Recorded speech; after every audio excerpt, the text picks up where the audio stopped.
Paolo, do we have enough people for me to call us to order? I can count. Give me just one moment. 1, 2, 3, 4, 5, 6, 7. Yes, we have 8 folks, so we're good. All right. Okay. Let's get this going. Hi, everybody. Happy Wednesday. Good to see everyone. I'm, as always, really happy to be here. This remains the highlight of my month. I see that we've got some folks here, some attendees here, which is always very satisfying. I'm going to screen share for just a moment so folks can see the agenda in case you have not looked at that recently. I'm going to make a lot of funny faces. I've really learned like the same ridiculous faces that I make when I try to parallel park. I make a lot when I'm on Zoom. That's a big one. So we'll do minutes approval. Then we'll have some time for public participation, liaison updates, and we are wrapping up tonight our inquiry process. So we'll review these draft recommendations and discuss the next steps. Dori has put together a fantastic Padlet activity that I'm really looking forward to. And then we have some time at the end for appreciations, and we will be done around 8:30. And I skipped over part of that as part of our wrapping up our inquiry sessions tonight. We'll talk a little bit about what are we actually going to do once we go over these recommendations. What are we actually going to do with them? So I'm going to turn it over to Paolo to facilitate the public participation part. So as a reminder to our public participants, you've got 2 minutes per person if you want to share comments. And then we have 10 minutes on this total. And actually what I think I'm going to do is I believe as participants you can still raise your hand, but I'm not 100% sure about that. So I'm going to turn it over to Paolo and mute myself for a bit if you wake up. Cool. Hello, everyone. Hello, guests. So yeah, Laurel already mentioned it, 2 minutes or 10 minutes total. When you are getting to about 30 seconds, I'll just put my hand up and we'll just go from there.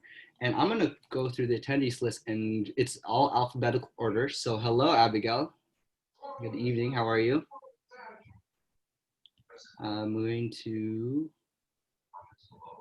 allow to talk. Hi, Abigail, you there?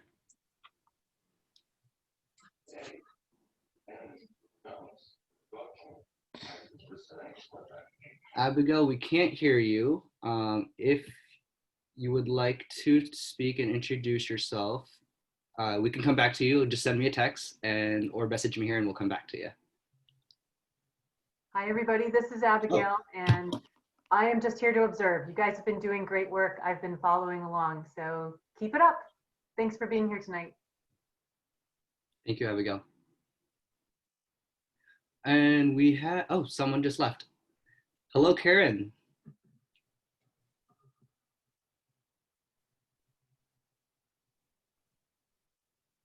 Karen, are you there?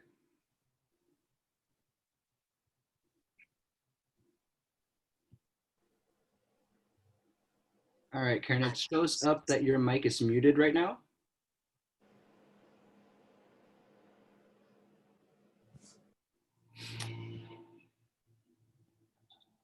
And so Karen, if you can hear me, at the bottom left of your screen, there's a mute microphone button. You can press on that to unmute yourself.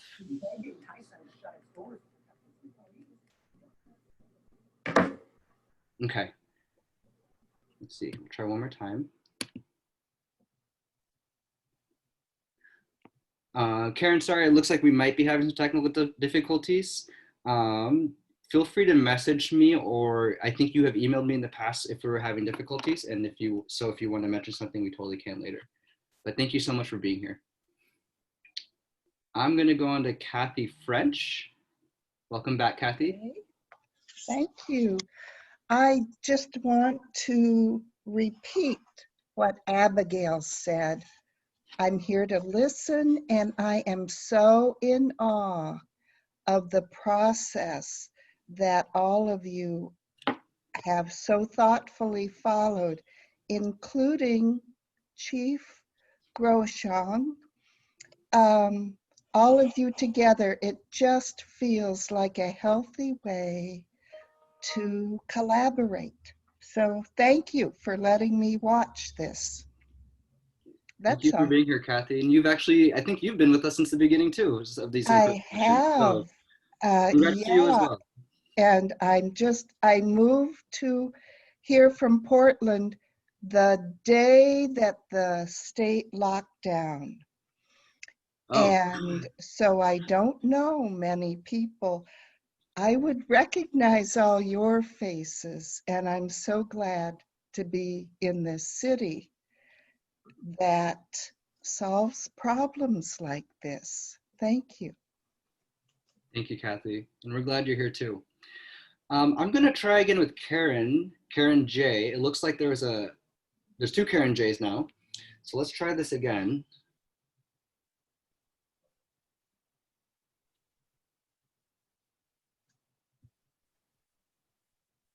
I think I've set both Karens as talking permitted.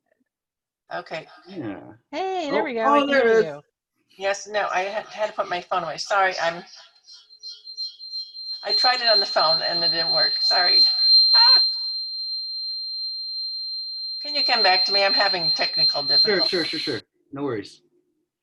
Karen, if you can hear me, go ahead and let's do what we did last time. I think it worked great. You emailed me any questions you had, and so we could just go that route again. But thank you again, Karen and Kathy and Abigail for joining us. I'll turn it back over to you, Laurel. Awesome. Thanks, Paolo. Thanks, folks, for being here. Really appreciate it. It's been really gratifying to me. Sorry. It's just been really gratifying to me to have this level of public participation. And I know that I feel like I've heard that echoed from a few of our other panelists as well. So thanks, every commissioners as well. We are, sorry, I'm doing the concentration face a lot. So we're going to do minutes approval next, because I actually skipped that by going to public participation next. I am going to share. So I'm going to screen share. So the minutes that I have, the title is November, but the date on them is October.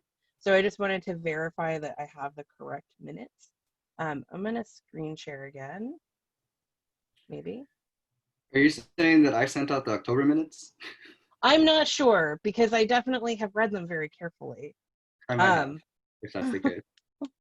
This looks to me like these are Octobers, because I wasn't here in October and I was here in November. Oh my goodness. I'm so sorry, y'all. That's all right. So we're going to table that. Yep, and we'll table that, and we'll come back to November minutes approval at our. Are we allowed to push stuff to the next year? Actually, can I actually, naughty? since Francisca's with us, Francisca, what would you suggest in this case? Because I could send it to everybody now or screen, Yeah, so that's a decision for the board to make, but if folks feel, if you want to go over the minutes as a group, you're totally welcome to do that. Unless there's something specific in your bylaws, you're welcome to handle the minutes however you would like. Okay, cool, thank you. So I'll suggest then, let's go with your first idea, Laurel. Let's go ahead and table it for January, and we could approve the minutes for this time around. Perfect. And I apologize about that, y'all. I'll send you all the correct minutes this time. Any just like comments, questions on that, or folks cool there? Okay. So we're gonna bounce to, sorry, now I have to close some windows, otherwise I'm gonna get even more confused than I already am. So we're gonna go over to liaison updates. So everybody should have gotten copies of the liaison updates in advance. So in just a moment, I will, as our liaisons are talking, I'll go ahead and try to paste stuff into the chat again. So we'll hear from, I'm gonna go ahead and go in the order that I have y'all in the agenda, which is council update, and then BPD update, Mayor's Youth Advisory update, and city update. So I'm gonna go ahead and turn it over to you, Councilor Fagin. I will mute myself and try to pull up what you sent in advance. Go ahead, Councilor Fagin. Thank you, Laurel. I don't think I sent anything in advance with the holiday weekend and an incredibly busy council schedule. it's been a lot. So just a lot of things that are going on that I've been working on are related to the charter change and the implementation of the new form of government. We had a really well-attended open house last night for the 3 finalists.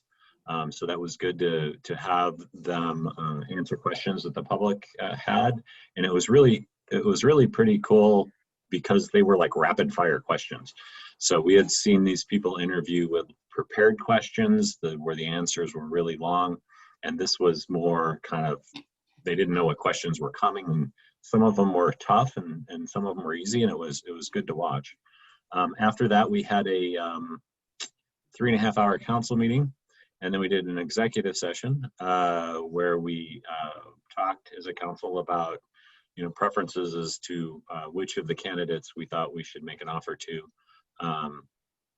Came to a decision on that, and my understanding from Human Resources is that the offer has been made, that there's a tentative acceptance, which is how they normally do it, and probably hopefully in the next week or week and a half we'll be able to make an announcement of who the interim city manager is going to be.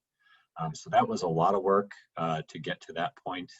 And so I'm just really happy with where we're at right now, because having that position in place will mean that we'll be able to start off January 1 and be ready to go. Other than that, there were multiple work sessions on exciting things like small cells, which are small wireless configurations that are going to be placed in various spots throughout the city by these cell phone companies mainly. And the FCC has stepped in to really control how much restriction we can put on them and what they can look like. So we're working as best we can to make sure we have some control over the shape, the size, and the appearance of where these devices are going to go throughout our city. So that was a probably really dry work session, but one that I think is really important.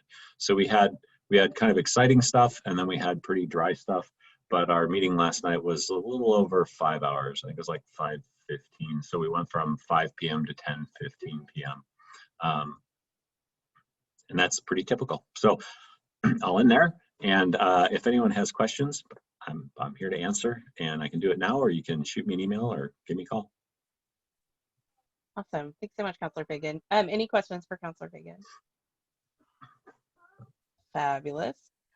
Let's hear from. Looks like. Go ahead, Dori. Yeah, go ahead, Dori. And then This- Spencer as well. This is just one question, Councilor Fagin. I really appreciated the hosting last night of the 3 interim candidates. And I have the question because we've been talking so much in this space about data. How do you know, I know they said there are about 200 people. What's the profile or the demographics around the people that attended last night? And is there a way to get that data? No, there's not. There's not, because there's not like a required login. And the only way we would be able to get it is if we ask those questions in a survey. And I think what we're trying to do is encourage as many responses as we can. And they haven't put that information into to gather that data. Okay. It was a question that I had. Thank you for your answer, sir. Awesome. Let's hear from Spencer.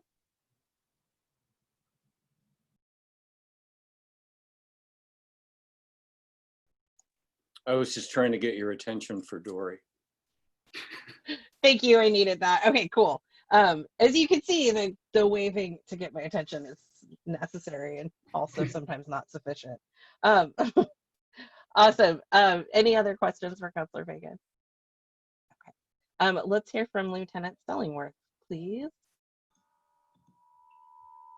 All right, good evening, everyone. I don't have a whole lot. I did send some stuff in the liaison updates. You can take a look at it if you wish. I also just emailed you this right here. You probably can't read it so good. I'm not going to share the screen. It's crime prevention tips, and we kind of focused on businesses. We sent them out to local area businesses, did some canvassing around the PD just to get some tips out there, especially during the holiday season. And I shared that with you by email. So you feel free to, if you know somebody who would like it, and take a look at it. It's got some good crime prevention tips on there. It's for a business or a home, doesn't really matter, just food for thought. I'm sure many people are already practicing the stuff that's on there, but again, just food for thought. And unless anybody has any questions, we'll just move on. Okay. Lieutenant, did you participate in No Shave November? I did. Oh, see, this is the problem with having our meetings at the beginning of the month. We missed it. Well, I'll tell you a little story. The chief was gracious enough to extend that through December, which everybody's very happy about. However, I literally walked out of my bathroom after shaving, looked at my phone to check emails, because I periodically check emails, and there it was. Oh, hey, by the way, we're extending it through December. Well, all that hard work is gone. Well, actually, to be truthful, I hadn't even shaved it all off yet. I did something goofy for my daughter that looked really bad. So it all had to come off anyway. I couldn't show up to work the way it was anyway. So, yeah, anyway. So, thank you for bringing that up, Paolo. Thank you. All right, no questions. Thanks so much, Lieutenant. Let's go ahead and hear from, I think we've got Annala Swafford next, please. Tell us about the young folks. Well, we've been making progress in our subcommittees. I think we kind of ran into a bit of an issue because we realized that we're kind of used to doing or like preparing for projects and events that are very public and in person and large. And obviously that is not an option this year at all. So we decided to do some work on like social media, like making an Instagram account, because that's probably the easiest way to reach young kids, especially right now. So we've been working on trying to get various other certified city Instagram accounts to follow us, and that has been surprisingly difficult. But yeah, so we've been making progress in that direction. That's mostly my subcommittee, the advocacy subcommittee. We're making progress on the diversity summit, but again, like we realized it's probably not an event to hold online. It wouldn't make as much sense to hold online because it kind of defeats some of the like original goals that we were going for. I don't know, it doesn't make a lot of sense, and it's more difficult to organize. And our city liaison person said that he attended an event that would be like structured similarly to the diversity summit, and it didn't go well. It wasn't particularly interesting for him. So we decided we might just like do it like long-term planning style and plan to do it next year when I will not be here, but at least we can thoroughly flesh out the plans. So yeah, that's good.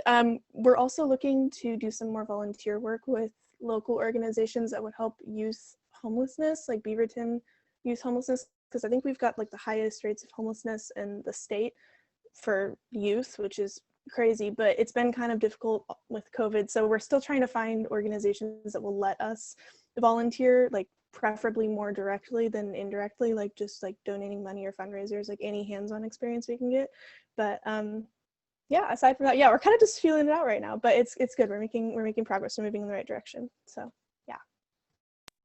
Can you tell us, or maybe drop in the chat, how would we follow you on Instagram? It's actually really funny. Yes. Yeah, I can. I'll put the Instagram in the chat below. We're trying to figure out how to make our first post, but people are very reluctant to put up photos of themselves. Like they can't find a photo that is like Instagram suitable, but like city Instagram suitable. You know, like there's a fine line. It's been surprisingly difficult. Yes. So I will put the there's like a lot of like branding, and yeah, that is really interesting. Yeah, I know. I've never had to have like a conversation about social media in like a professional setting, so it is really interesting. But yes, I'll put it in the chat. Awesome. Thanks so much, Annala. Any other questions for Annala? Awesome. Thanks so much. Go ahead, Paolo. Oh, Spencer could go first. Okay. Annala, is the Diversity Summit the event that was held at Southridge last year? No, we were planning on holding it at Beaverton last year, but then it was canceled because we were holding it at the end of the year. But I do know the event we were talking about. We didn't schedule that one, unfortunately. I can answer a question about that one. That one's going to now be take place in the spring. I was talking with Pat McCreary recently, and he said it's been moved to spring, and that is one that's run by Southridge High School. Thank you for the update. I just want to share too, one of the things you mentioned there was MYAB doing more for houselessness and youth experiencing houselessness. And I just want to share too, like, historically that HRAC and a few other boards and commissions at the city also are pretty passionate about trying to tackle, you know, the houselessness that we see here in Beaverton. And so I just will say that you have a lot of allies and folks who would probably love to work with you. So That's really good. That's exactly what we've been looking for. We're also kind of in the process of that would be useful. I think in terms of like networking and trying to figure out what organizations we would want to work with and are willing to work with us, and like getting in contact with other people in the city that are interested in that same issue, that'd be really nice. Actually, I might shoot you an email about that so I can get some more information. Yeah, that's really nice. Absolutely. I'm a resource. I would say totally lean on Kyung too. He's great also. But yeah, either of us, totally. Okay. That's cool. Awesome. Sweet. Thank you. So Paolo, you're up next to talk about all the happenings in the city. And I know you sent us quite a comprehensive update. So if you want to just do the sure. the hot take, that's totally fine. And I'll start pasting stuff into the chat while you talk. Yeah, thank you. And so you all have, again, our liaison updates, and you all gave me permission to choose what I share and how I share it. So I'm just going to quickly just highlight one of the pieces there being one book, Beaverton. So the book, Just Mercy. I've never read the book. I don't know too much about the book, but the reason I'm mentioning it is because I believe the rumor I heard today was that they're out of all their copies at the library. So that tells me it's probably a pretty popular book, and One Beaverton's a pretty fun activity that a lot of people participate in. And so I believe you can still participate. I would just encourage others to find other copies online or elsewhere. And so I'll just mention that for the city updates. The other thing I just wanted to use the city updates to take up some space and say a huge shout out to Dori, Laurel, and Joy. I don't know if y'all looked at those recommendations yet. Yeah, there's a lot there. Dori put it together, and Joy and Laurel have been working on it quite a bit this last 2 weeks. And so they've invested a lot of time into this, and I'm just so grateful for you three. And that's all I got. Thanks, Paolo. The good stuff is all Dori, which is always true. I unmuted myself faster, so I can always get that in there. So thanks so much to our various liaisons. This is me doing a little bit of filler chit chat while I get myself back to you. My goodness, we're 5 minutes ahead of the agenda. Gonna bask in that for 10 seconds. So we're gonna move on to tonight's session topic, unless I'm missing something. I know that we also, in terms of public commentary, we did receive an email from a member of the public, and I didn't know, I was just realizing, Paolo, that I didn't check in with you about if we were gonna share that during the meeting or not. Yeah. So are you talking about the public comment form? I think so. I don't know. So when it's at the bottom of the liaisons. There we go. Yeah, liaison updates and comment form. So the reason why you don't always see people's comments on there, you get comments every month, just so you know, but sometimes some of those comments are, how do I participate in tonight's meeting, or where do I find the video footage? So I don't include those comments. But yes, that comment in there, they intended for it to be shared with HRAC. So shared with HRAC, I did. But I do want to let you know that I forwarded it directly to Lieutenant Stellingwerf and Chief Groshong, and they were all over it immediately. I'll just lean on Chief or Lieutenant if you want to talk about the response at all. I can, but is it all right? I'm gonna go ahead and paste that into the chat just so that folks can see what we're talking about in case you don't have it in front.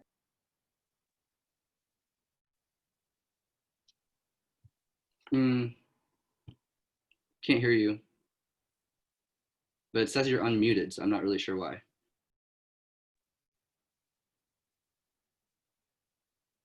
Whoa.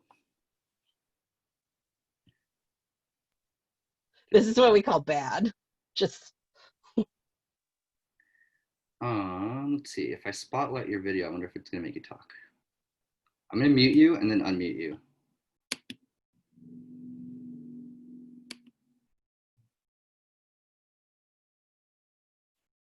Okay, so now you're muted.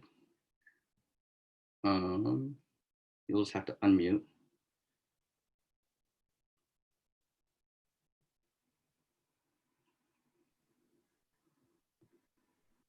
Now it says you're unmuted and we can't hear you for some reason. I'm not sure what's going on. Usually, if you want to try closing out and coming back in, that could help. I just noticed that Dori and I were both right there with that same, like, you tell that we have to troubleshoot this all the time. Usually if you exit Zoom and come back in again, it'll I was like, can I kick the chief off? Can I do that? You can. Can you Oh, hear hey, me? we can hear you now. Yay. I unplugged from my dock, so I will, okay, bear with me for just a second here. Okay, everybody can hear me, right? Okay. Okay, so Paolo, thank you. Yeah, we did receive that complaint, and as you know, we take every complaint seriously, and although this complainant meant that for HRAC, I took it upon myself because you know, I can't just not do something about a complaint such as that or a comment such as that. And so what I did was I forwarded it to Lieutenant Stellingwerf, who's in our professional standards division, and he used the email from Ms. Dixon and reached out to her and explained that how he had received the information or the email, and asked that if she would like to talk either by phone, by email, by written correspondence, to please get back with him. And that was yesterday afternoon he sent that. So I have not touched base or heard from Lieutenant Welch if Ms. Dixon's responded or not, but I can certainly keep you guys updated with that. Yeah, just to clarify, folks, it's Lieutenant Welch. I was the lieutenant before Lieutenant Welch, so just want to make that clear on the front end there. Oh, sorry, yeah, Lieutenant Welch. And I'm going to raise just a piece about privacy and respect. We're in a public forum, so I would suggest that we not use names, even if it's part of the public record. It's a good idea. Thanks, Dori. Thank you, Dori. Yeah, that was where I was kind of like, where are we? Yeah, I had some questions about that. I'm glad you said that. Okay. Thank you. Sorry. No, we're all, this is all we're just winging it, right? I mean, we all know what we're doing. This is great. We all know what we're doing.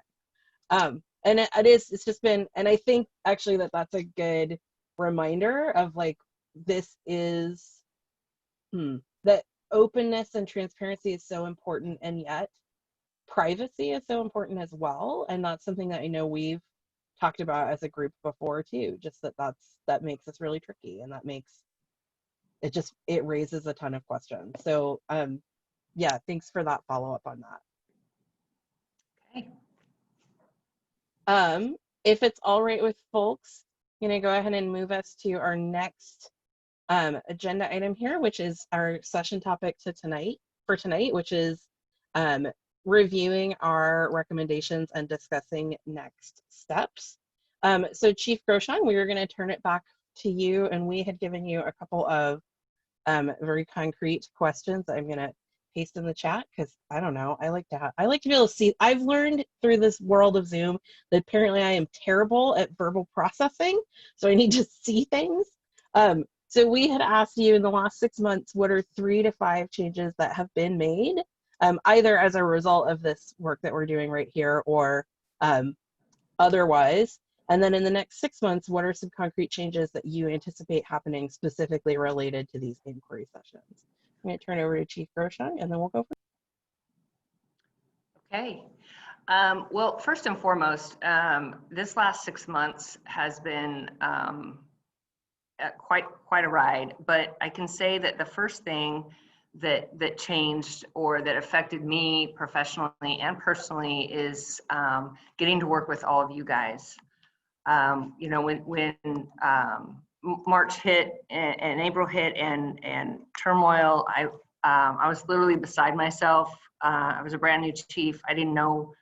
I knew we needed to do something. I knew we needed to do things better and change some things, but I didn't know how to do that. And I reached out to the city. I reached out to CC and Abigail and Alexis, and you know, they brought me to you guys, and I'm very thankful for that. That was the first big change because it allowed me to meet all of you from different backgrounds and perspective, and learning where you know, different walks of life and how others see things that I was not aware of. I just wasn't.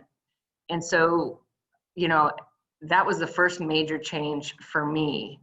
And I'll get on to for the department, but I feel I would be remiss in not mentioning how valuable these sessions are to me. And I'm not going to be a stranger. Like I've said before, after the first year, you're going to be stuck with me. So that was a big game changer for me. And I'm very grateful for that. So some changes we've made, and I'll just kind of go over a few things. I was racking my brain. I know there's a lot more. I just can't think of everything. Is we needed to respond. We needed to respond right away. The 8 can't wait, and how our policies dovetailed with that. Immediately, we changed our website as best as we could. Now we have, we can't do whatever we want with the website. Our police, we fall under the city because it's the city's website. And so we wanted to get something up that spoke to 8 can't wait, spoke to our policies and the changes in legislation. And so I think that was the first big step. The other thing was we know we need to be more transparent, and we are, believe you me, we are not done being transparent, and there are miles to go on that. But we had the stops data put up. We have our bias-based policing put up, and updated our use of force policies to fit with legislation. And we put all that up on the website. In addition to the website, it was kind of clunky on, it was, if somebody wanted to make a complaint about us, it was on the website, but it wasn't clear. You had to kind of click a few buttons. And so that was my first thing. I said, nope, that needs to be forefront. And it was not in Spanish.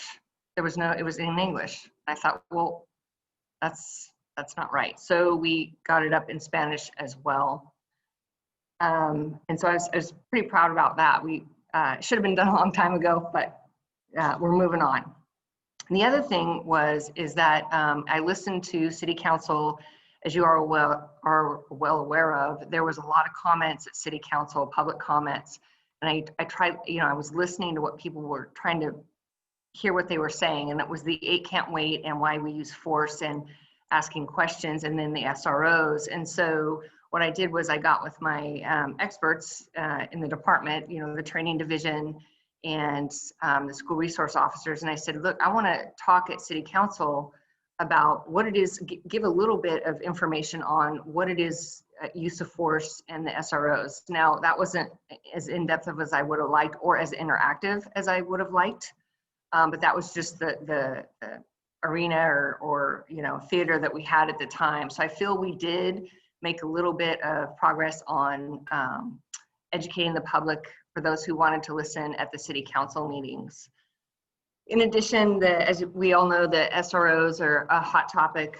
And so I've done a lot of, had a lot of conversations with Beaverton School District, but I think the thing that I'm most happy about is I reached out and asked to meet with Pat McCreary, who's the Diversity, Equity, and Inclusion, I think he's liaison. I'm sorry, I don't know his exact title for the Beaverton School District. And I met with him, had a couple conversations with him along with the school resource sergeant and the lieutenant, just to find out what it is we can do from his perspective on, you know, making trust and having better dialogue with BIPOC students, what he's seeing. We've offered to, and we're still working on this.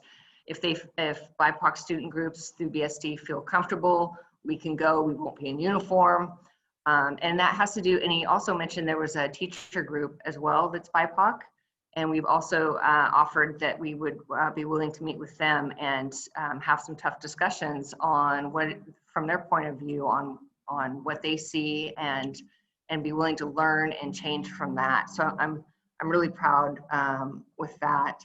I'm working with REAP actively. I've met with Marcus and Lavelle a couple times, and we're brainstorming ways through the schools, through Beaverton High School. I know he has two staff at Beaverton High School, and ways to reach out and better strengthen our relationship with BIPOC students, and not only students, but just kids in the community as well. I've also we have reached out to Black parents, Beaverton Black Parents Union, and this is all a team effort. I know I'm saying I, but it's my school resource team as well. Some other things that are starting to change that haven't made the full change is I had Washington County Sheriff's Office do a presentation to Abigail and the mayor on the mental health response team. That's the one where the mental health clinician rides with the deputies. And overwhelmingly, both Mayor and Abigail were like, yes, we need to do this. Very exciting. And so we are actively right now working with the Sheriff's Office to make that happen.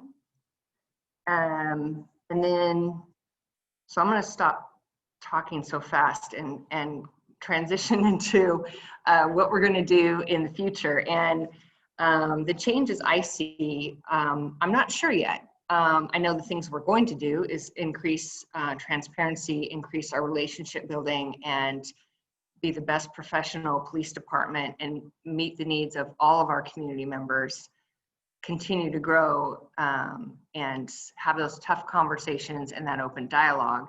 But I think for me, what I'm most excited about is, what you guys' recommendations are to the counselor, the mayor or city manager, and to see what next steps are, what it is you guys see or what you recommend, and that we can work together as a group to bring that forward in the next coming year. Did you get all that, Laurel? Did you get word for word? I love to write it all down, so thank you. It's joy. We need to make sure that my time is very, so I'm like trying to talk. That's fantastic. Thank you so much, Chief Groshong. I'd like to open it up. Commissioners, do y'all have questions about stuff that you heard there? And I'm just gonna say, go ahead and like unmute yourself and talk if you have questions. I didn't quite catch there's going to be ride-alongs, human rights advisory folks doing ride-alongs. Did I hear that wrong?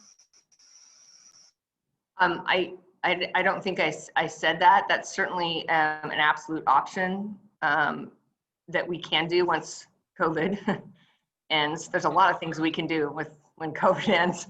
That is something that we could absolutely entertain and do, and I think it would be important. So I totally missed whatever you said you were doing with the sheriff's office, so never mind. Oh. Okay. And that's the mental health response team, right? Yes. Can you talk about that a little bit more? Because I think that's huge. Yes, so Washington County has deputies that are assigned to a mental health clinician through LifeWorks and their team.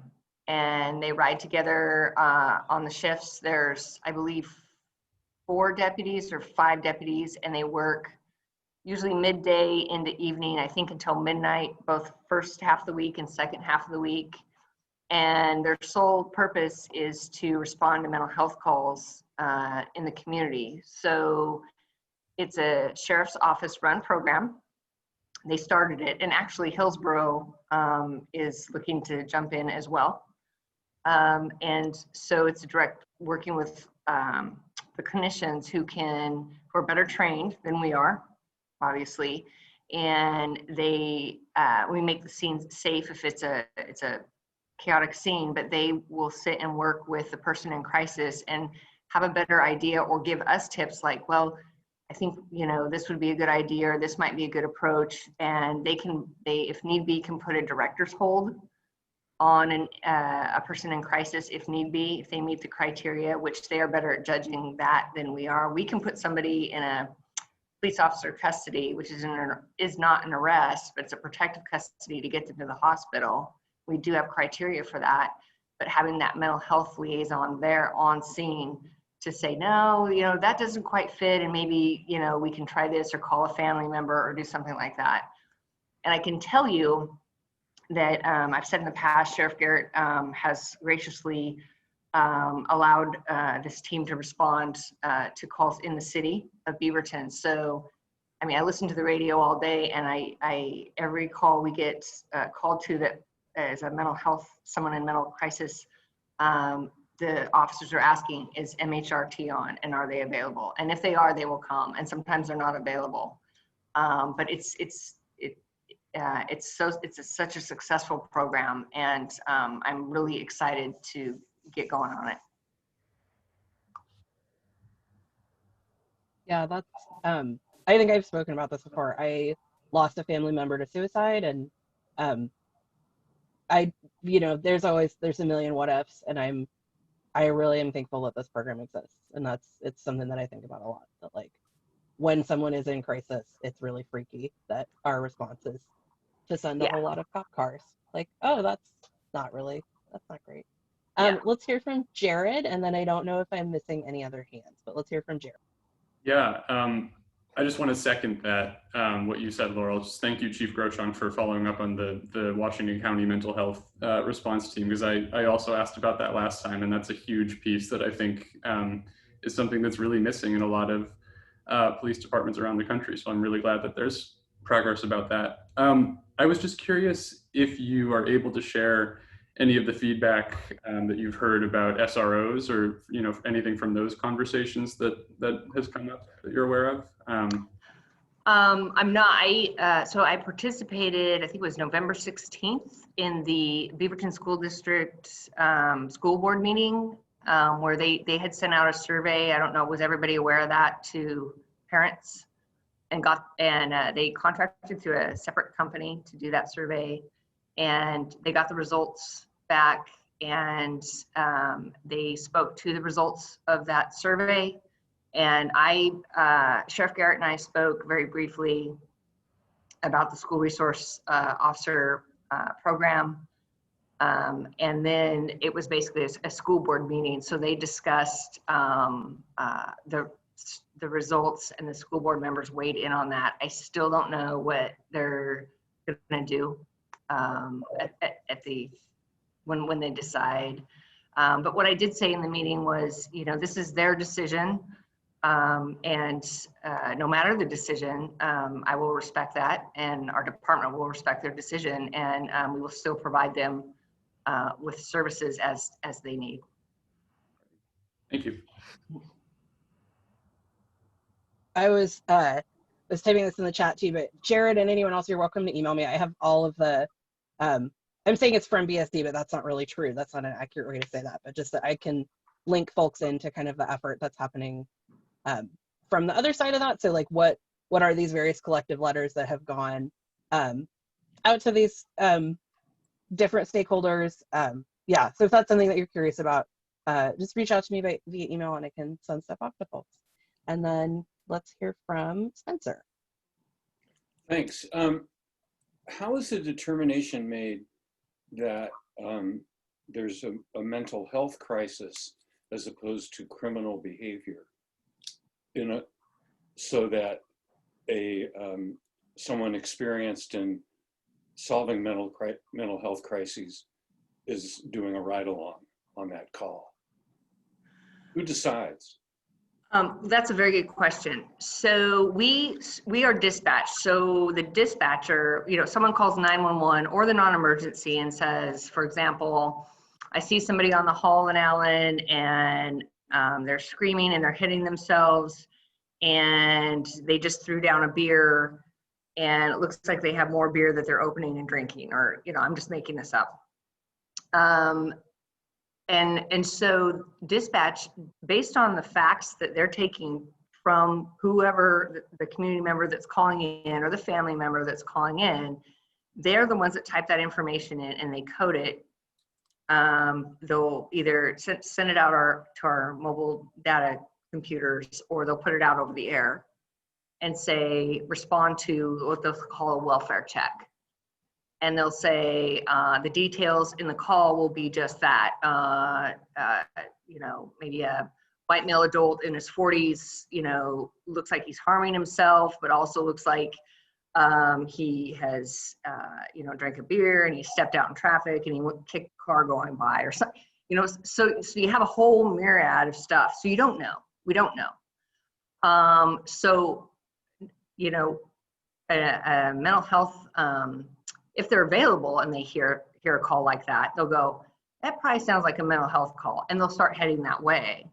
But it might be that they don't hear the call, or they're on another call, the clinician and the deputy, or in this case, when we get our program up and running, you know, they may not be available right then because of something else. So the officer will go and they'll do the best they can and assess and go, yeah, you know, this person is in crisis.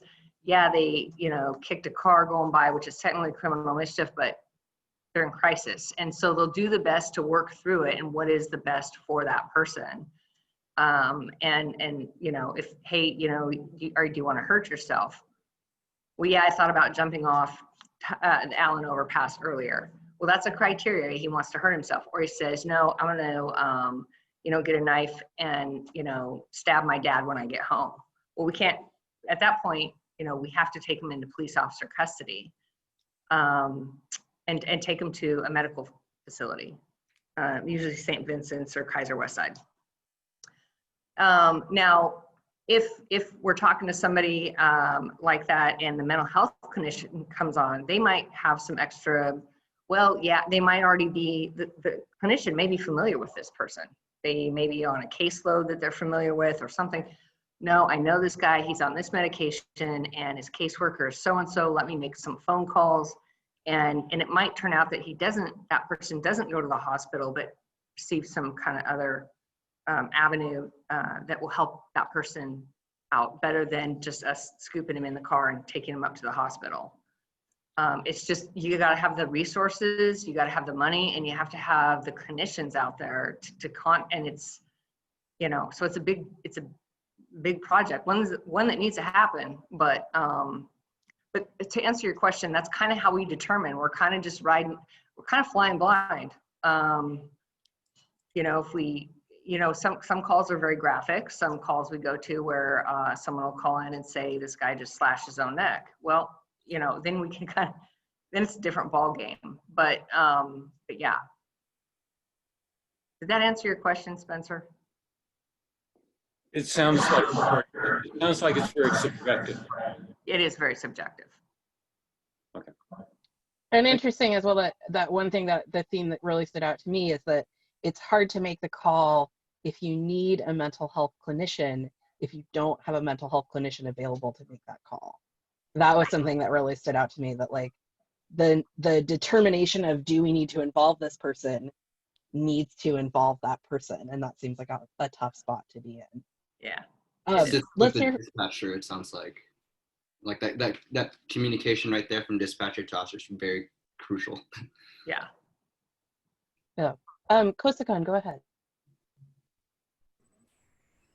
Hey, hello everybody.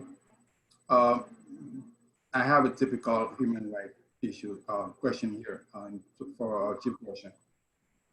With COVID-19, domestic violence has increased around the country and over the world. I was wondering if you have noticed such an increase here in Beaverton. That's one. And second, how do you respond to that? Do you have a specific team that respond to that, or a method to respond to domestic violence? Okay. I think domestic violence has spiked a little bit in this city since COVID. We've always had, unfortunately, you know, quite a bit of domestic violence. That's one of our top calls, is domestic violence situations. There might not always be violence involved, but a verbal altercation between family members or partners. So yes, we are still responding, you know, maybe 2-3 calls a day of some type of domestic disputes. It might be an assault, it might not. Regular officers, patrol officers respond to that. Now, we do have an officer assigned to the Family Justice Center, which is up here off of 158th and J Street, up in that area. And the Family Justice Center is a kind of a one-stop shop for domestic violence victims. They can go there and get restraining orders. There's daycare there to let the victim of domestic violence get all the paperwork they need and take care of business that they need to. There's so many resources. And so, so there is that. So we have an officer specifically assigned to the Family Justice Center. And then what we do is we have mandatory follow-up within 24 hours. So if we go to a call where a harassment or an assault occurred, and let's say we arrest the violator because it's a mandatory arrest, it doesn't matter if we arrest them or not. The officer has to return, that same officer, or if they're off duty, if it's their day off, another officer will go and follow up with the victim and make sure that they are, have what they need, if there's any other injuries, or take more history, and work hand in hand with our officer at the Family Justice Center to get that person the services they need to help keep them safe.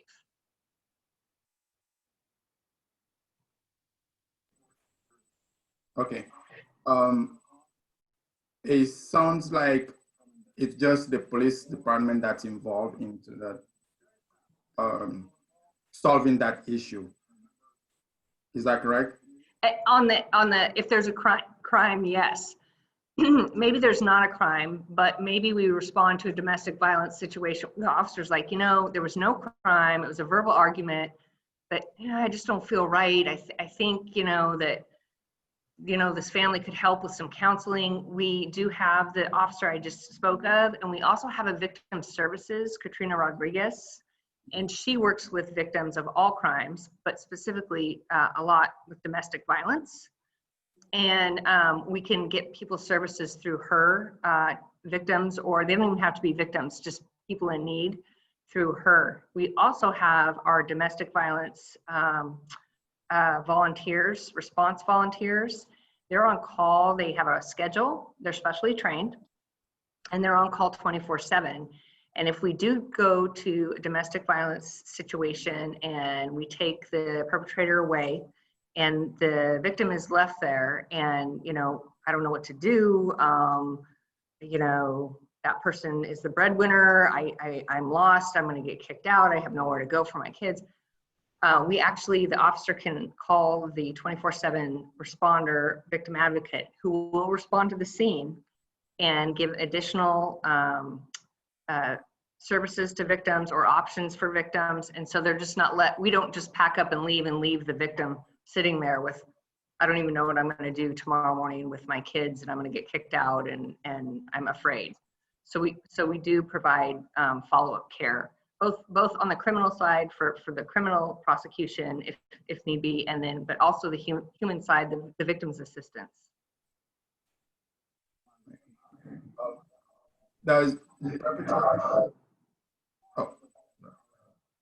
What about the perpetrator? Do they get some sort of service that help?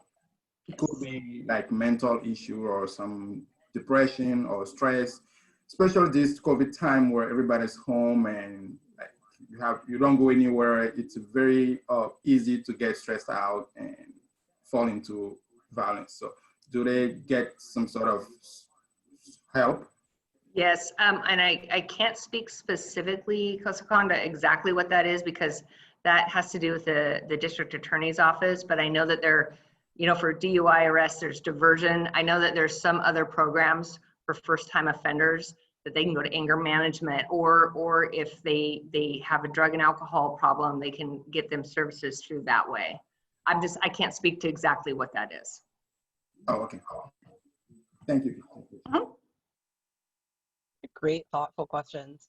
If it's okay with folks, I want to transition us over to Dori for the Padlet, because I know that that's going to take some time. I also am looking at our attendees, and I noticed that Alexis Ball is on our attendees list. And so I'm actually just going to quickly promote her to being a panelist, because I don't know if she's here officially, and just in case, you know.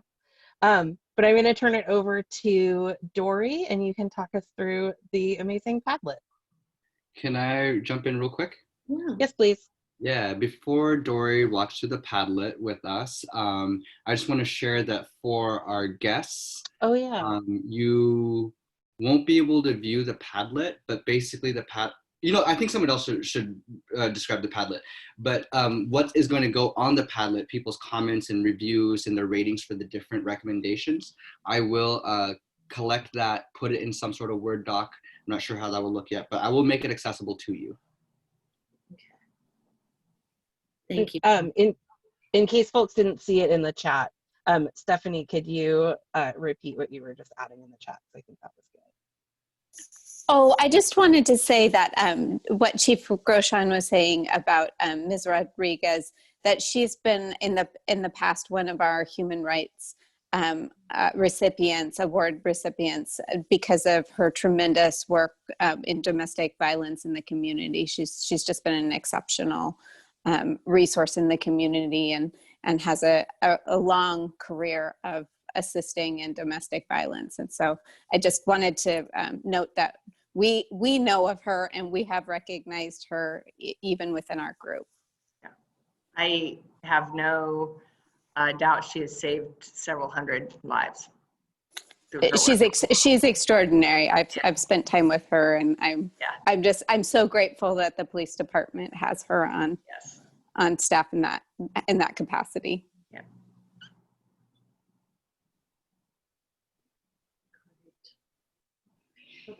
Everyone, we're switching gears a little bit to do something that's more active. And so before we do that, I want to, on a show of hands, how many people are super comfortable with any kind of new technology that gets thrown at them? Okay, right? So various levels of comfort, discomfort around that. So I'm going to say this up front, because I often say it to folks when we're using technology, and I say it to myself repeatedly because I'm learning to use a lot of new technology this year working remotely. You cannot break this, right? So if we have a challenge as we're going through and using the Padlet, please let me know, and you can text me in the chat, because we're going to be working kind of individually in our process. So do not panic. You are not alone. You will be supported. So with that, I'm going to put two things into the chat. One, I tried to cut and paste instructions. So those are in there. There's also a Google document. You don't need to worry about them right now, but I'm going to put them in the chat so you have access to them. What would really help is I'm going to do some screen sharing. So I believe I need to be made a co-host maybe to be able to do that. You want me to? You are a co-host, just letting you know. Yeah, I think you are. Oh, perfect. And there's a Google Doc link there if my typing doesn't make sense, and it has the exact same information, but you don't need to look at it now.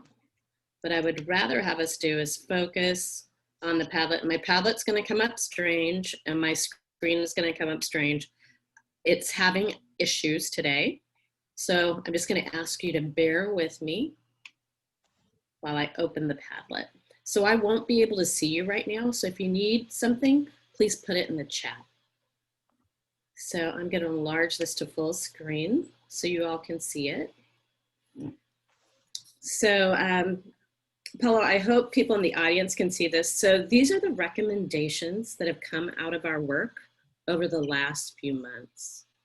And so tonight, what we're going to focus on is this very first column, recommendations around hiring, training, and retention.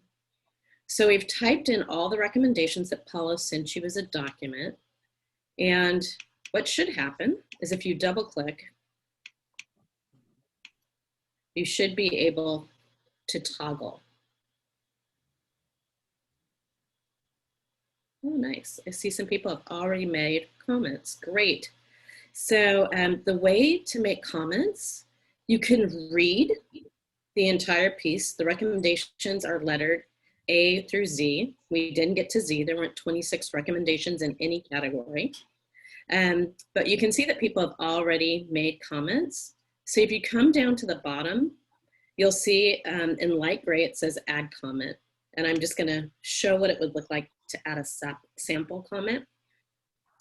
So if I wanted to add a comment after reading the first one of my comments might be,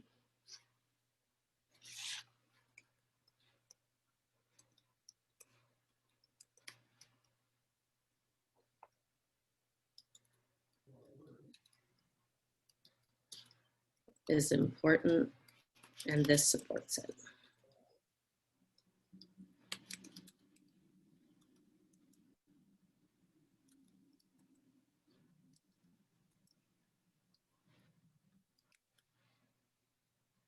Okay, so I'm going to make my comment and I'm going to put in my name. And I'm going to put sample so we know to take this out later. Okay, and then I just hit return and my comment should be there. Now to the part with the stars. If I want to rate it, I simply toggle back up and look at my ratings, and then I can rate it. So I can say 5 stars for this one. And it looks like y'all may have had some challenges with putting the stars in. So if you want to write after your name the number of stars, that's good too. And that will work just fine. So if you look over and you move over to the right, you'll see 3 dots. I'm going to go down and maybe delete my own. This is the no fail, right? So if I make a mistake and I make a comment I don't like, I click on those 3 dots and I can either choose to edit the comment or delete it. In this case, I'm just going to delete it because I want it to go away. And Padlet's smart, it's going to ask me twice to make sure that I'm not deleting something I don't want to delete, right? So we're just going to concentrate, as I said, on the recommendations in this first panel tonight. Over the next 3-week period till the 23rd, people can go ahead and make comments as they would like on the other parts of the Padlet. Did that demo make sense to folks? Okay. If you have any trouble, as I said, just alert me in the Padlet. I did have a question, Paolo, for this, because I know that we human beings do our best work sometimes with other people. So my question is, we were going to have you all just turn off your screens so that you could work individually. And Paolo, here's the question. Is it okay if people engage each other in the chat together because everybody's a panelist? I'm okay with that, yeah. Okay.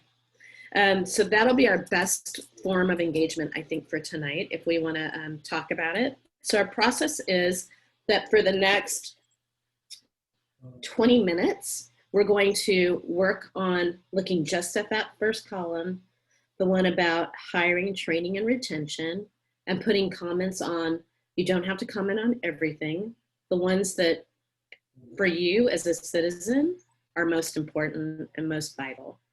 Those may be the ones that you want to comment on. You may get to all of them tonight, and we still have time. So we're going to spend the first 20 minutes doing that work. Then when we come back, we're going to take a look. I'm going to give you time, and I will say, put it in the chat, take 5 minutes to look around and look at the comments in that column and think about the patterns that you see. Then we'll come back as a group and talk about that a little bit and share some observations. And then we'll proceed to the next step where Laurel will describe the steps after this. Does that make sense, everybody? Everybody good? Can you give me a head nod or a wave? This is the thing. I'm gonna do that teacher thing where I'm like, if everybody can kind of make some kind of motion with your head or your body or a noise. No worries. We're going to go quickly. into that 20-minute work period, and I'm just looking to see, does anybody have their hand? Go ahead, Paolo. Yeah, just a reminder, sorry if you mentioned it already, but please be sure to write your name next to your comments. Yeah. And then just to clarify, Dori, they don't have to give a rating for everything. You do not.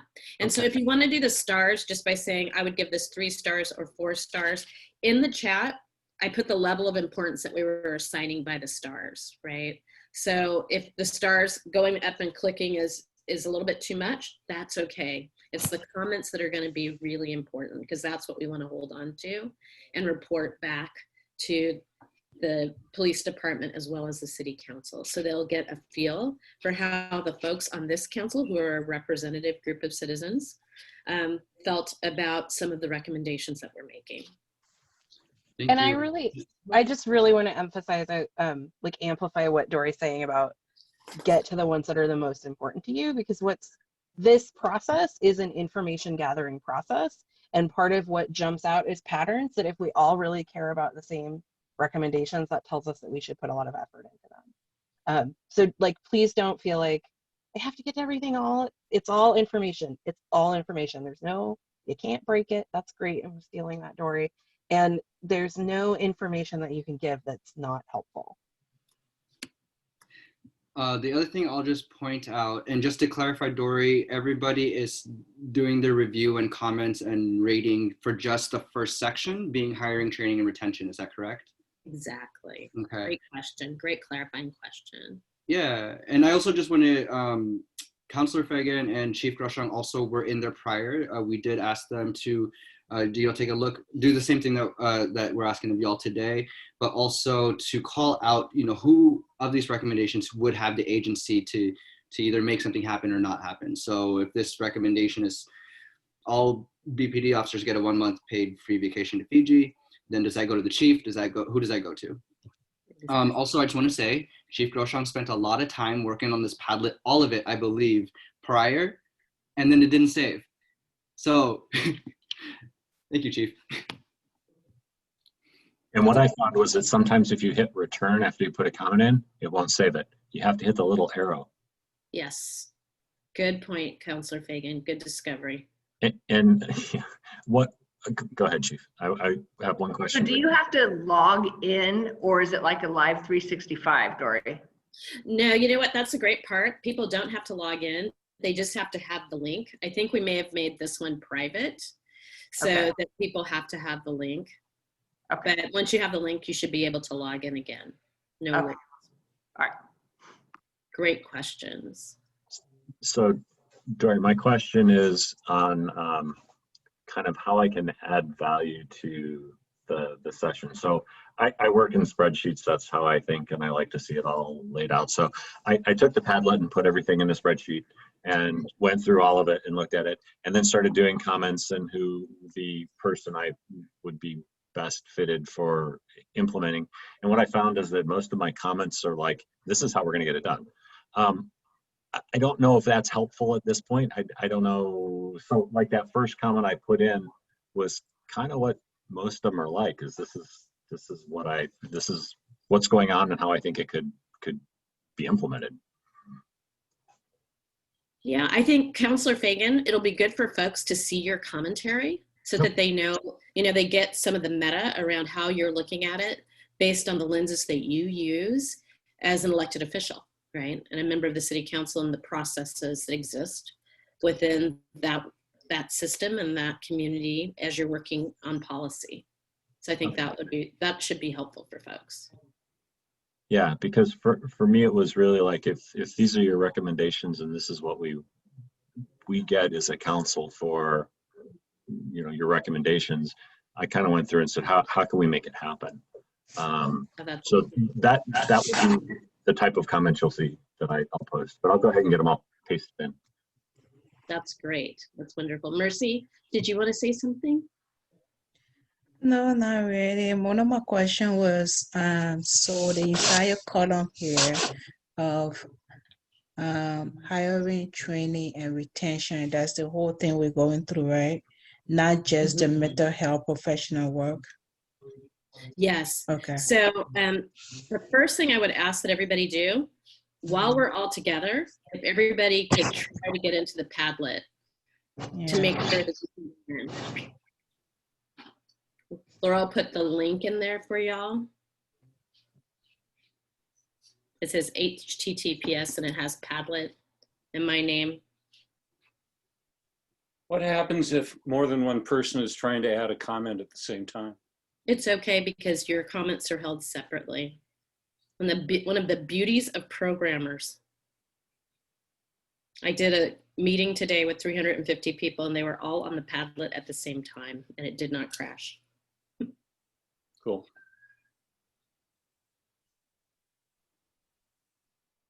And I'm seeing that you guys are, that folks are posting. And I apologize for saying you guys. My California speak comes out and I need to be more gender inclusive. I see that that folks are posting. All right, so I am gonna say, if you wanna turn off your camera, because I know for me, I make all kinds of faces when I'm working, and they're not something that I necessarily want other people to see. I will give you a 5-minute warning when we're 5 minutes from stopping. I'll start a timer, Dori. You said 20 minutes, right? Mm-hmm. Also, I just wanted to say there's a few people who aren't writing their names next to their comments. We just want to know who you are. Yeah. Okay, I'll start a timer. Okay, thank you.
Mm.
Mm.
I am apparently have left my computer not restarted for too long, so I'm going to disappear for a few minutes and I will be right back.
Just letting folks know we have 10 minutes left.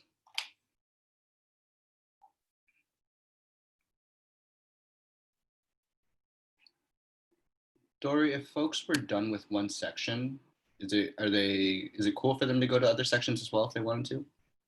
Yes, I would say yes. If, this is an experiment, folks. So if you have finished that first section, proceed to the other sections where there are things that you believe are vital that you would like to comment on in our work time.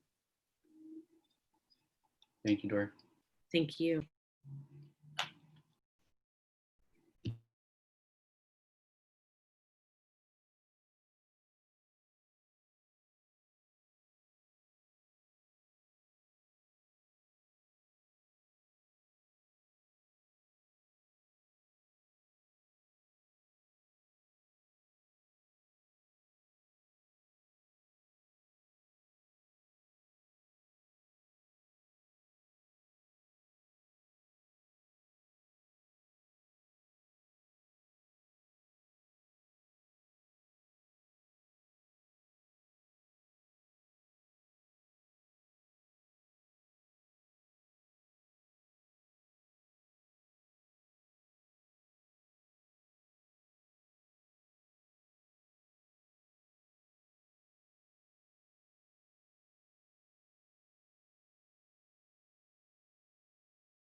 Last 5 minutes.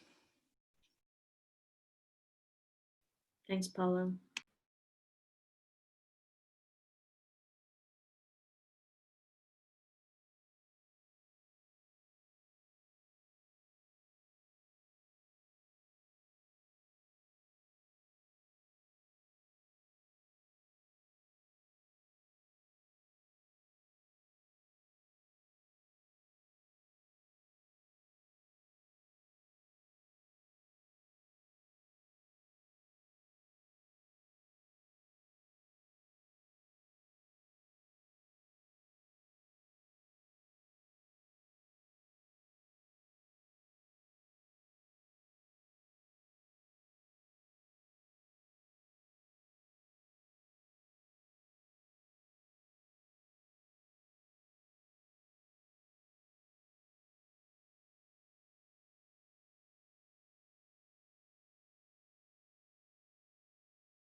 just so folks know, I'm sharing the Padlet on my screen, so members of the public, you can watch along as well. And we are on the last 4 minutes.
And last minute, folks, to wrap up.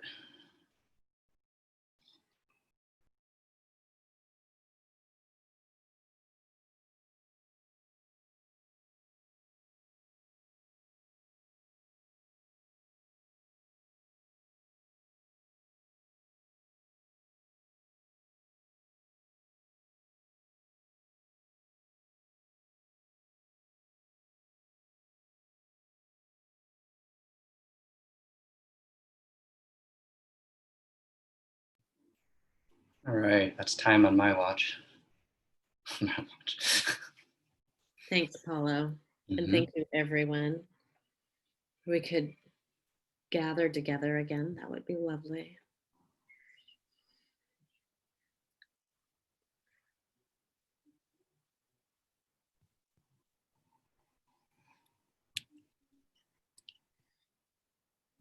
I just saw your text, Laurel.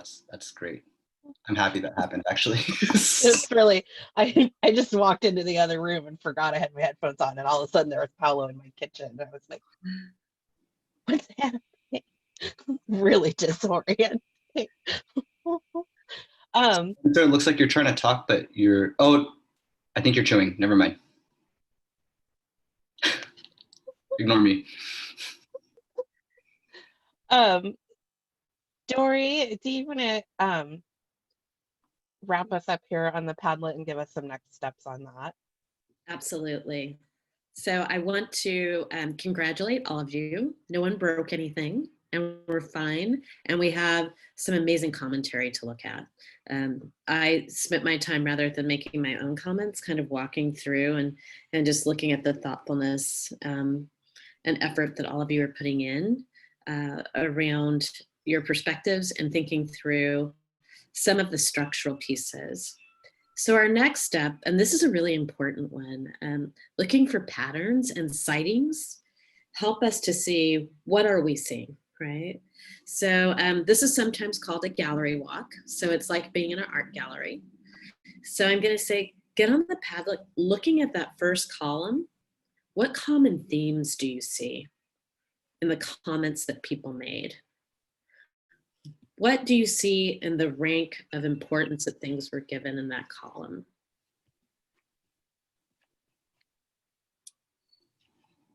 Okay, so we're just going to take about 5 minutes to do that quick look, and we're actually right on time. So at 8:07, we'll call everybody back together so that we can talk a little bit about the patterns that we might be noticing. Questions before y'all start? Everybody Do you here? want people to drop any of those things in the comments before the 5 minutes up, or should we just wait for the 5 minutes to convene together? I think 5 minutes and then we'll convene together and take some notes on them. Joy, would you be okay with taking notes for us on that? And I can try too. I can also, Joy, if you want to participate in that piece, just let me know. Thank you, Paul. But I will wait for Joy to let me know.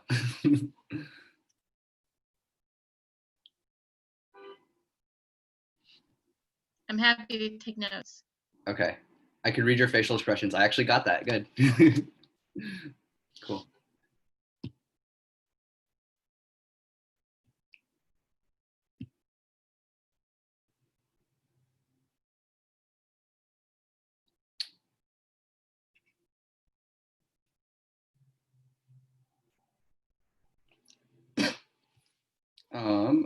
While people are doing that, I just want to say welcome, Tag.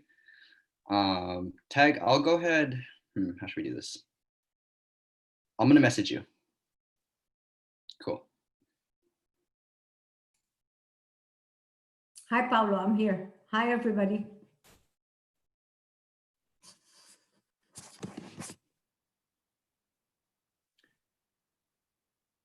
I just want to make sure I'm seeing things correctly. As I'm going through, I'm only kind of seeing a few comments for each item. Is that correct? Or am I missing some and not seeing some on my end? Jared, I see some places we have 6 comments, some places we have 12. Oh. So if you click on, go as far over to the right of the column as you can and you click, then it'll give you scroll. Let's see. Maybe it's just the way my... And Jared, you might also, mine keeps giving me a little notification that it's been updated elsewhere and encouraging me like to refresh it essentially. Yeah. All right. I'll figure it out. Also, I still see a lot of comments without names. Sorry to be so particular on the I was names. gonna say mine, it wouldn't add sometimes until you hit refresh. So okay. Oh.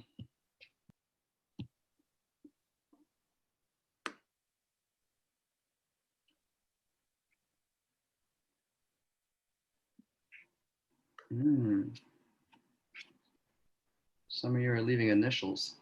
You're gonna make me work harder.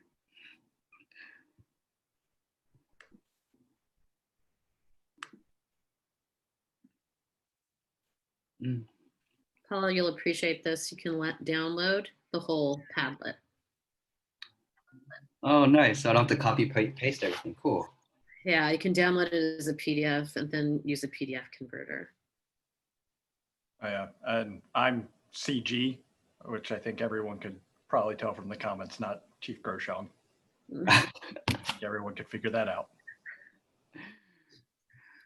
Those were definitely Chief's comments. Am I supposed to be taking notes now? Or later when we talk about it? I think later when we talk about it, but Dori, please correct me if I'm wrong. Yep, about 1 minute to go, everybody. Enjoy.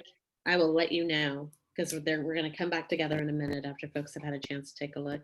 Tag, hi. All right. Glad I didn't miss anything.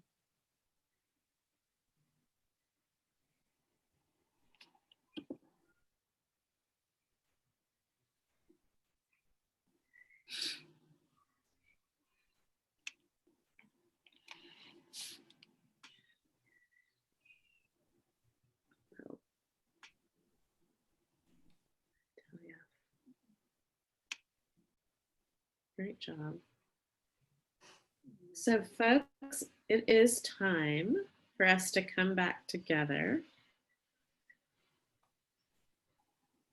So noticings, what patterns, what themes did people see? So I'm going to invite folks.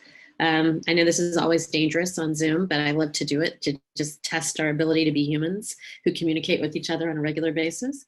I'm going to invite people to unmute. If you happen to unmute and speak over somebody else, you're going to decide either to give or to continue. So I think we can do this. I think this group of people can definitely have the conversation. What did you notice? What came up? What patterns did you see?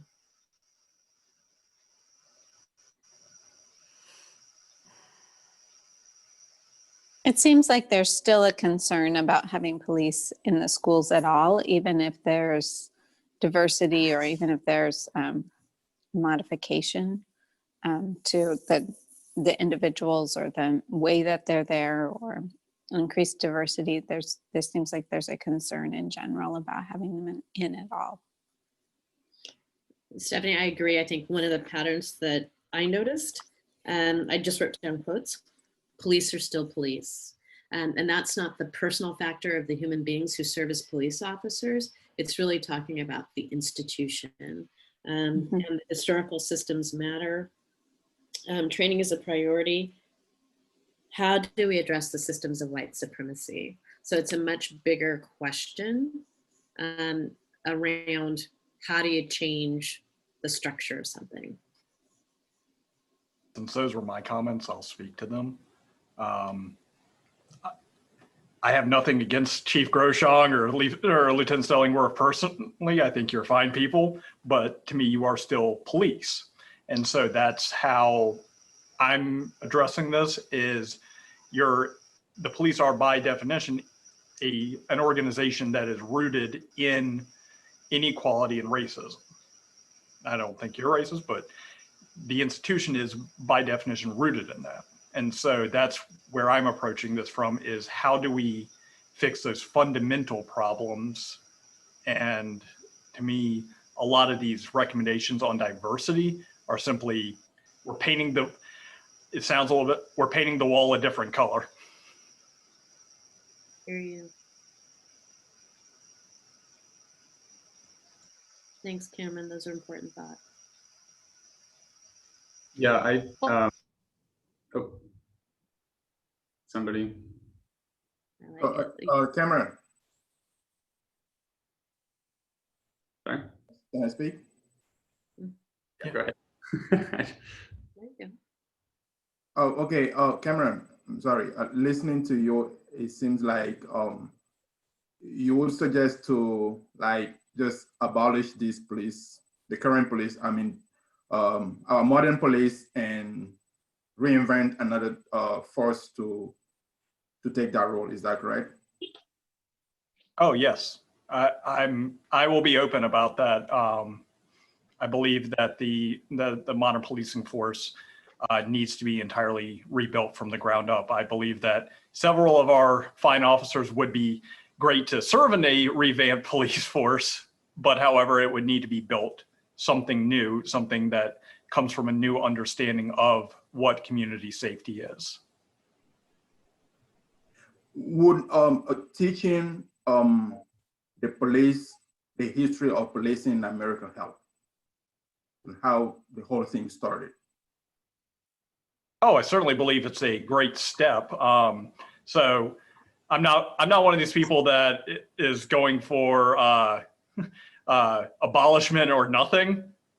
I would much rather see a better police force than nothing. So, and I think that's why it's great that we're having this conversation, because we have to do something. And that's why I appreciate, of course, BPD being here and having these conversations with us, so that we can at least aim for a better police force.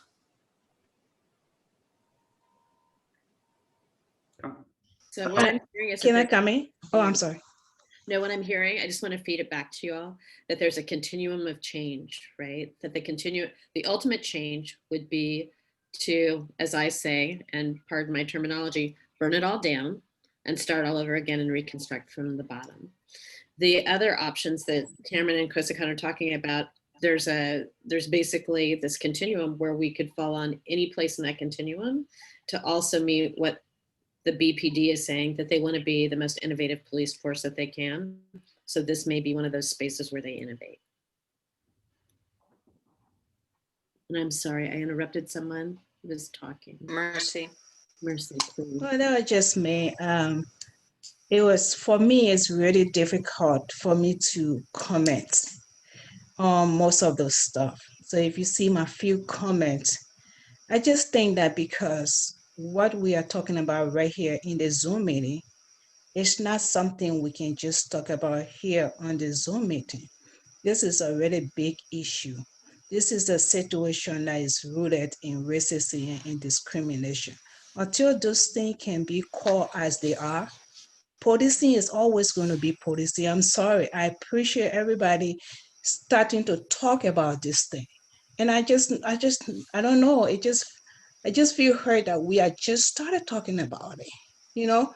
So sometimes I just don't know what to say about it, because this thing's supposed to have been done a long time ago. Talking about it today is important because we are talking about it now. But I don't make a lot of comments because this thing has been long waiting to happen, and it did not happen. I just not sure. Our being in the Zoom meeting for all these 6 months, I'm not sure where it's gonna go.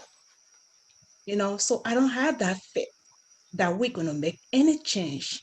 And that's why I'm not gonna comment a lot in these things, because that's where I am. Mercy, thank you so much for sharing that perspective. Appreciate you. I think personally that it has been like long time that this issue, I know, as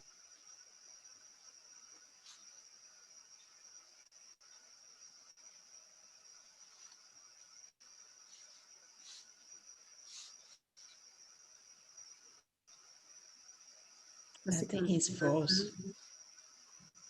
Are you saying this issue is long overdue?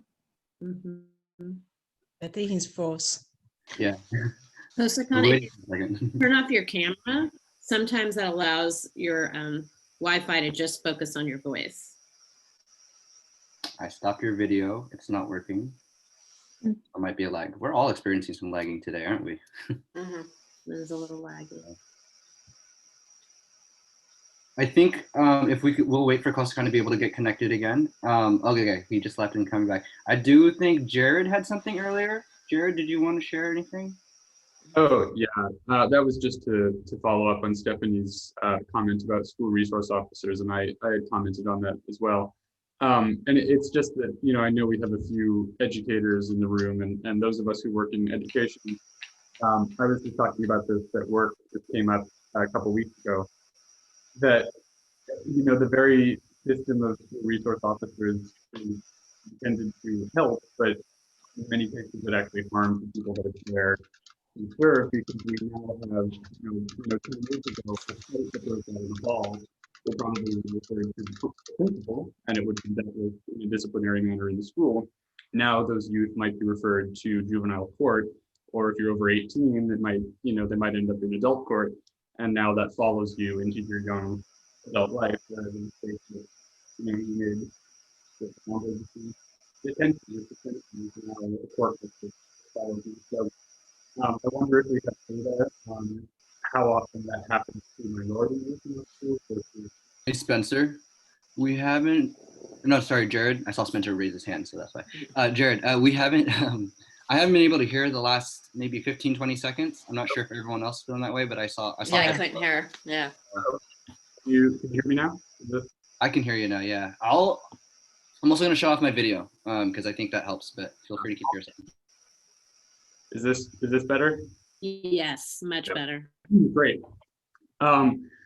So yeah, I do just wonder if we have data on how many minority youth are being referred to the justice system when there is an interaction with school resource officers, because, you know, a fight that broke out in a hallway 20 years ago probably would have been referred to the principal's office and would have just been dealt with as a disciplinary matter in the school, whereas now that often is referred to the court, and that follows that youth into their young adult life and really harms them going forward when it's just a mistake that, you know, could have been dealt with in school. It's now a whole legal issue that follows that person, and that tends to happen much more for minority youth. So I wonder if that's something that we can look into and see if that's happening in schools and how we can address that.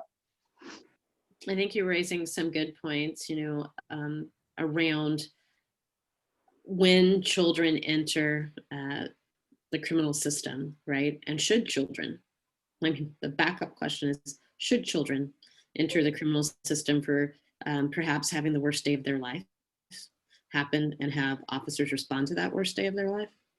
So a very good point, Jared. Noted. Thank you. Kosikan, can you hear us? Yeah, I can hear. I mean, my computer, I'm having some issue here trying to connect. I mean, turn another computer on, see if it can work.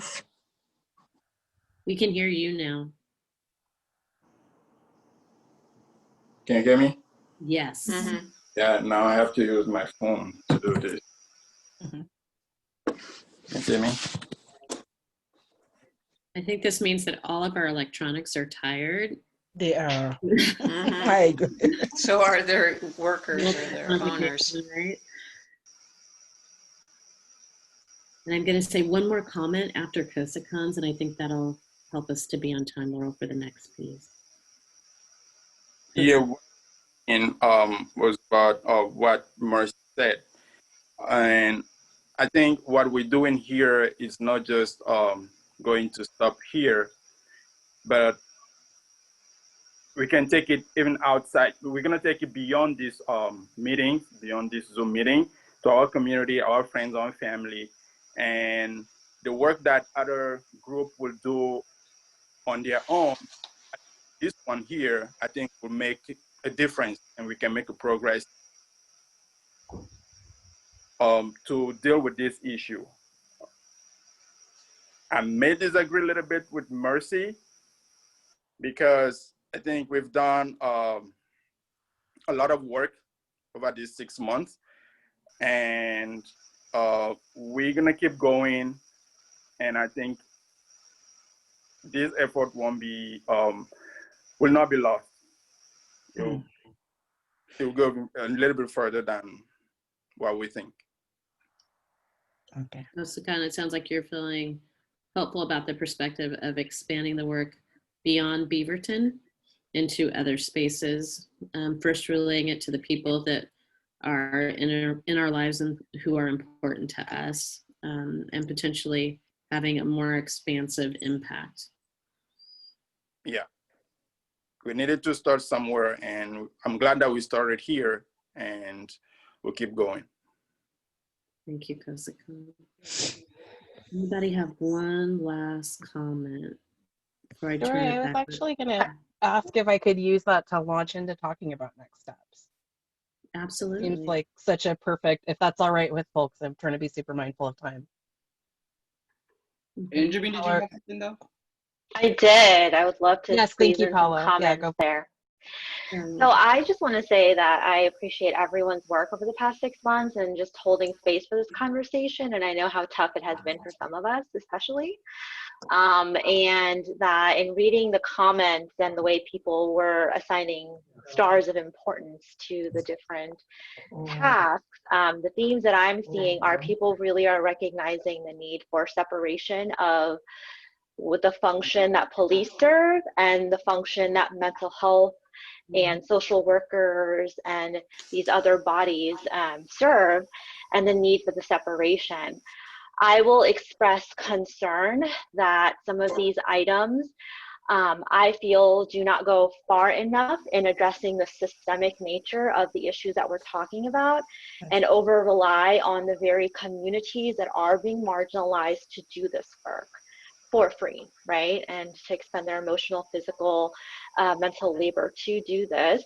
And also, I also want, you know, I didn't really see anything about this and I made a comment about it, that there wasn't a direct recommendation made for a civilian oversight committee. And I know that's a conversation we had last time, and I hope that we can continue nudging that recommendation forward and holding the line there for that, because I think that is very, very important. Thank you. Thank you so much. Yes, and that's perfect. Actually, that's an even better segue into the next thing I wanted to talk about. So there were, if you've not, and I know it is a large document, if you've not had a chance to take a look at the Google document that we sent out yet, there was a chunk at the end. We have previously brought up all of these recommendations within the context of other meetings, all of the ones that have made it onto the Padlet. There were themes that I saw in other meetings that we had not specifically put together into a recommendation. So we have, as chairs, have done some work around crafting those recommendations, but I didn't feel comfortable. It sounds so ridiculous to say this now that I say it out loud, but I didn't feel comfortable including those in the draft of the recommendations. They were like a draft of the draft of the draft of the recommendations. So I don't want to speak for other people. And so if you have time, the very tail end of that Google Doc that we've sent out, there's a chunk of additional recommendations. And those include, I would say, some of the really big ones. Mm-hmm. So that includes we recommend the creation of a board or commission. That includes, I have a chunk of recommendations that are a little bit bigger picture around SROs and around some other policy questions. I attempted to add them as suggestions on the Padlet as well. I think that they need to go through Dori's approval, but so one of the things, and Paolo, I know you need some time at the end, but you just hold that thought. So one of the big things that we wanted to talk about tonight was this idea of what are our next steps. Part of what we will be bringing as chairs to the next meeting is a finalized version of these recommendations, of our recommendations as a group, and then making a decision around how will we present those presumably to council. Are there any that would need to be presented in a different context? And in order to finalize those, we are going to ask that folks take some time to continue to look both at this Padlet and at that Google document. And I did just link that in the chat, so please let us know if you're not able to see it. And specifically, pages 13 through 15 have some additional proposed recommendations that have come up in the course of these meetings, but that we haven't really had the time to dissect. And they're ones that I would say I feel that I've heard people speak to repeatedly, and not just within the context of these meetings that our commissioners have spoken to repeatedly, but these are also based on public commentary that we're receiving in these meetings and public commentary that we're seeing in council meetings, and also the work of Ellen Deloy as well. So I tried to capture some of that in this. So thank you to those of you who are saying like, these seem small and I feel like there's some bigger picture stuff, because we did try to capture that in these, in this document as well. So I would really, I want to beg people to please take some time to take a look at those, so that we can add those to our recommendations. Go ahead, please, Dori, just interrupt. Just to piggyback a little bit on that one. So the thing we didn't add was suggesting that council take another look at Ellen Wyoming Deloy's work, because I believe, and I don't see him, Councilor Fagin. I think there was a plan at one point to have the council do some work time around those recommendations, because they really do address the white supremacy that exists within all the institutions here in Beaverton that is affecting relationship with community members. So I think that addressing of Ellen Wyoming Deloy's report and what communication is going to look like, right? What does it look like to be in dialogue with communities of color? That I think is the next phase. So Councilor Fagin, I don't know if you want to take a moment to speak to that. Yeah, two things if I can. The first is for that, there will be a work session on it on December 15th. I believe it's the 15th. I'll have to double check. It's the 8th or the 15th, because those are the only two left this year. But I think it's the 15th, because that would be our roundtable, which is where we would have a less formal meeting where we'll interact kind of like this. The other thing I will say to the oversight board or a board and commission or a chief's advisory board is that you'll see in comments that I make, I tend to look at how to get the action done. And you'll see that there are a number of times where I'll say a specific board would, because a lot of the things that have been mentioned, whether these end up being your final recommendations or not, require some back and forth, right? It's to learn and then to find gaps and then to report gaps and then to fix gaps. And that's going to take a board of some sort. So I think I was excited when I read your recommendations. I called Paolo and said, oh, this is like a really great document to help guide what a board would do. which is I think one of the challenging things we have in the city, where people say we need a board for this, and you're trying to figure out what this is. I mean, sometimes they're really big things like climate change, but then you have to decide what does a board do and how does it function and how it's going to add value to the city and to the people who interact with the board. So I think this is awesome. I am really interested in seeing kind of where it goes and how it gets presented, because it's good work. And thank you all for doing it. Thank you. Is it cool if I jump in real quick? Yes, please. So I was looking at my calendar, and Dori had mentioned earlier that if everybody could have all their recommendations and all their comments and ratings back to me, done in the Padlet by the 23rd, to give you 3 weeks. So Dori, we did not discuss this, but I would like to propose 2 weeks instead, just to give you more time. So y'all could, you could choose if you want to vote on it or what. But again, we did not discuss this, so you could totally shut me down. But 2 weeks would be cool if that's possible. I don't So think do we need to do a motion and all that business for folks to agree or disagree? So what date would that be, Paolo? What's that? What date would that be? It would be the 16th, I think. Yes, Wednesday the 16th, so 2 weeks from now.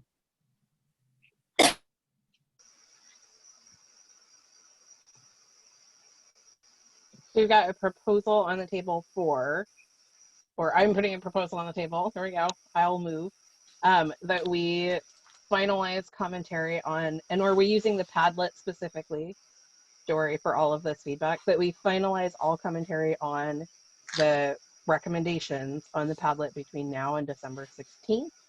And then we, as chairs, will have time to process and come back to folks at the January meeting. Yeah, that way we have our meeting around then. And anyways. Excellent. Feedback from folks on taking 2 weeks to process and respond. Okay. Sounds right. Yeah. Okay, awesome. So then that is a nice, excellent. Thanks, Councilor Fagin. So then that's also a nice little just reminder of next steps here. So in order to have this work carry forward, we're going to do some of it.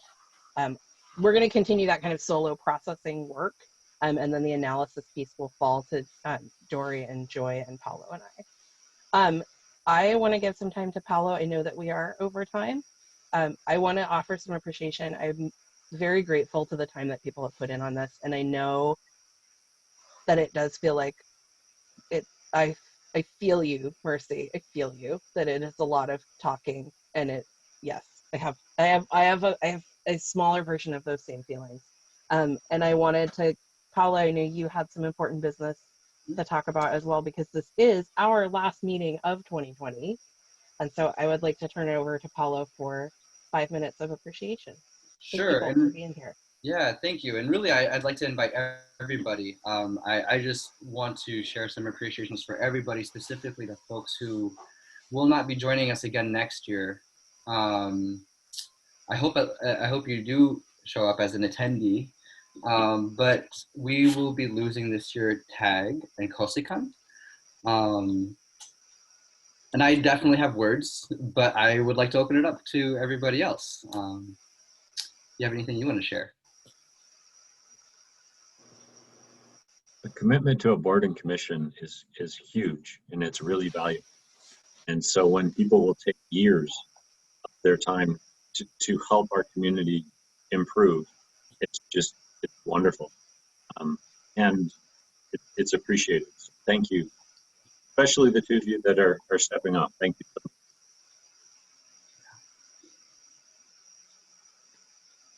People hear from me too often, but I'm going to talk anyway. Tag and Kosikan, I've learned so much from both of you, and I had a moment of cognitive dissonance of trying to imagine a meeting without the two of you. So I just wanted to say thank you for being part of this with us. This has been awesome, and I'm going to miss you. And I know we're short on time, so I'll just go ahead and jump in. Kosikan, don't know if you realize this, but you and I started an HRAC around the same time. Actually, when I just started with the city, I think it was like my 3rd week or something, and then Holly said, "Paolo, you want to come with me to this HRAC meeting?" I said, she's like, "You're coming with me to this HRAC meeting." So I went to this HRAC meeting, not knowing I was going to become, liaison eventually. But I remember I sat in on an interview. I did meet Laurel that time. I met Kosekan that time. And I don't think I met other folks during that because I didn't sit in for all the interviews. But I think I remember Kosekan was there, and he had his huge book, and he had the Universal Declaration of Human Rights with him, and a huge textbook that I can't even lift. I need a pre-workout to lift it. Like Kosekan will seriously like open that thing up and hold everyone accountable to the Declaration of Human Rights. Yes. I mean, I love that, and I'm sad that you won't be with us next year, but you said earlier in the comments that you will be coming by as a guest, so I'm going to hold you to that. It's in public record now. And I think Laurel said it last time that Jared has the best COVID hair, but I don't know if I've seen anybody touch Kosekan when it comes to the suits. We didn't have a board and commission dinner this year, but if you see Kosekan suits, he is fly. Oh yeah, very nice. Very fly. Thank you, Kosekan. Thank you so much. Tag, you have actually been around HRAC longer than me, and I remember I've always seen you around, but the first time I really met you and had a real conversation with you, that I recall, it was the Voices of Beaverton project. And in that project, yes, you're supposed to come and talk about your own housing experience, your living experience here in Beaverton. And yes, so you know, everyone, Tag did that, but it was really obvious that Tag was there not just to speak about herself, but also be a champion and really elevate struggles that she's seeing in the community around. Very selfless, because this is a time when you're supposed to, be selfish, and Tag chose that time to not be selfish and instead bring other people in the mix. And so, that kind of compassion that you have, Tag, I feel like it's reflected in literally everything you do, from the way you speak, the way you introduce yourself, the way I don't think I've had a commissioner or staff or other colleague or anyone say at the end of our conversation, "Young man, how's your love life? I want to know how you're doing." And I actually felt comfortable enough, just like, you know what, Tag, okay. Tag, thank you so much. Please don't change. Kosekan, please don't change. I have so much love for both of you. Kosekan, I'm glad you're local and you're here and you're around. Tag, I'm glad that you're with family, although I want to say you're going against the norm. You left us to go to California. Usually it's the other way around.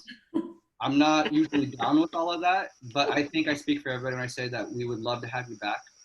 So thank you both so much. Please do not be strangers. Yeah. If I may say a word, well, thank you all. It was a pleasure and an honor to work with all of you. And I feel sad that COVID started before I got a chance to spend more time with you person to person, because I know some of you before COVID, and we used to love the meetings at the library in the city building, but then many of you joined later, and then I didn't get to know you one-on-one. Oh yes, it was a pleasure to work with you. I'm impressed and humbled by your dedication to the city and to what you do. Councilor Fagin, you've been there a long time, and I remember you since I first joined, and I have a special feeling to each and every one of you, and I will always be with my heart with you.